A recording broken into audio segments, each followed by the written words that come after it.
একজন মাফিয়াকে ফ্যাসিস্ট বলা মধ্যে খানিকটা সম্মান দেয়া হয়। ফ্যাসিস্টের একটা রাজনীতি আছে। Sheikh Hasina specially post 2018 became an আটার মাফিয়া। টেক্সট বুক এক্সাম্পলের যে চেকলিস্টগুলো আছে মাফিয়া রেজিমের মিলে যায়। সো নিচতলায় আমরা দেখানোর চেষ্টা করেছি কিভাবে ওভার দ্য ইয়ার্স অপ্রেস করে টর্চার করে মাফিয়া হয়ে ওঠা যায়। আমরা সময় থেকে বেশ খানিকটা পিছিয়ে আছি, ঠিক সে অর্থে বক্তৃতা না, কয়েকটা ছোট ছোট কথা বলে শেষ করতে চাই।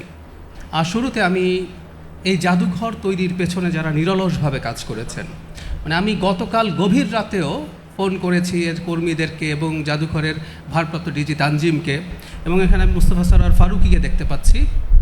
এই জাদুঘর শুরু থেকে যে স্ট্রাকচারে দাঁড়িয়েছে সেটার পেছনে তারও খুবই লিডিং অবদান আছে, এবং এই কাজটা কতটা টায়ারিং, কতটা পরিশ্রম সাধ্য এবং কর্মীরা কি অকল্পনীয় রকম পরিশ্রম করেছে সেটা আমি অন্তত শেষের এই একটা অংশে এসে দেখতে পেরেছি। আমি সবার প্রতি কৃতজ্ঞতা জানাই।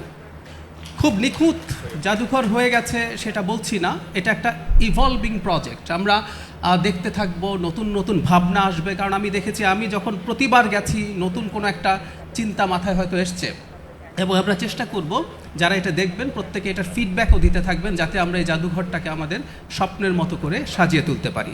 তো আমরা আসলে এখানে কী প্রদর্শন করতে চাইছি, এখানে আসলে দুটা বলা যায়। একটা হচ্ছে একজন মাফিয়া কিভাবে হয়ে উঠতে হয়। আমি শেখ হাসিনাকে ফ্যাসিস্ট বলি না, আমি রিপিটেডলি একটা কথা বলেছি, আমরা যদি শেখ হাসিনাকে ফ্যাসিস্ট বলি টু সাম এক্সটেন্ট আমরা তাকে সম্মান করি। আই রিপিট, একজন মাফিয়াকে ফ্যাসিস্ট বলা মধ্যে খানিকটা সম্মান দেয়া হয়। ফ্যাসিস্টের একটা রাজনীতি আছে। Sheikh Hasina specially post 2018 became an আটার মাফিয়া। টেক্সট বুক এক্সাম্পলের যে চেকলিস্টগুলো আছে মাফিয়া রেজিমের মিলে যায়। সো নিচতলায় আমরা দেখানোর চেষ্টা করেছি কিভাবে ওভার দ্য ইয়ার্স অপ্রেস করে টর্চার করে মাফিয়া হয়ে ওঠা যায়। এবং একটা কথা খুব জরুরি, আমরা যেন এই ভুলটা যেন করে না ফেলি, কারণ এই লড়াইয়ের একজন গুরুত্বপূর্ণ পর্যবেক্ষক বা মনোযোগী পর্যবেক্ষক হিসাবে আমি বলবো এই লড়াইটা শুধু জুলাইয়ে হয়নি। সে কারণে এই জাদুঘরের নিচতলায় কিভাবে ওভার দ্য ইয়ার্স তার বিরুদ্ধে ফাইট হয়েছে, কিভাবে বিভিন্ন রকম মানুষ, বিভিন্ন শ্রেণী পেশার মানুষ সেখানে লড়াই করেছেন, সেই ইতিহাসগুলো আমরা ধরে রাখার চেষ্টা করেছি। আবার এটাই পাল্টা কিভাবে একজন ডিকটেটর হয়ে ওঠা যায় সেটাও কাউকে না কাউকে পথ দেখাতে পারে। পরবর্তীতে যখন জুলাইয়ের কথা আসলো, আমার 2021 বা 22 সালের একটা বইয়ের কথা মাঝে মাঝে মনে পড়ে, how to stand up to a dictator, Nobel laureate journalist Maria রেজার বই। তো মাঝে মাঝে মনে হয় যে আপনি আসলে ডিকটেটর সম্ভবত দেখেন নাই, ডিকটেটর কাকে বলে এবং তার বিরুদ্ধে কিভাবে ফাইট করতে হয়। একটু আগে যে গানটা, যেটা আমাদের জুলাইয়ের খুবই গুরুত্বপূর্ণ গান হয়ে উঠেছিল, মুক্তির মন্দির সোপানো তলে, ওখানে যে একটা বাক্য আছে, কত তরুণ অরুণ গেল অস্তাচলে। আমাদের অনেক তরুণ সূর্য অস্তাচলে চলে গেছে, তার মাধ্যমে একটা ডিকটেটরের বিরুদ্ধে দাঁড়ানো গেছে এবং তাকে এখান থেকে পতন ঘটিয়ে পালিয়ে যেতে বাধ্য করা হয়েছে।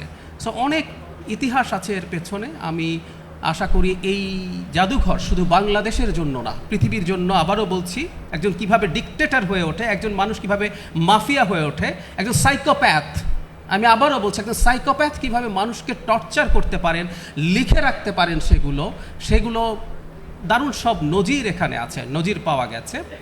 আর একই সাথে আমাদের বীরত্বের গাথা তো থাকবেই। এবং প্রায় আমি একটা কথা বলি, এটা বলেই শেষ করি, বাংলাদেশে আরেকটা জুলাই আপরাইজিং হোক আর চাই না, বাংলাদেশে আরেকজন আবু সাইদ, ওয়াসিম, মুগ্ধ তৈরি হোক চাই না।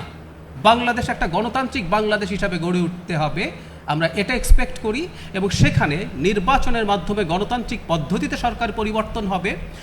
প্রতিটি সরকার যেই আসুক না কেন জনগণের কল্যাণের জন্য কাজ করবে, সেটা আমরা নিশ্চিত করতে চাই। এবং আমি নিশ্চিতভাবেই বলতে পারি এই জাদুঘর ভবিষ্যতের রাজনীতিবিদ, সরকার সবার জন্যই একটা চমৎকার এক্সাম্পল তৈরি করবে কেন এই ধরনের রেজিম হওয়া যাবে না।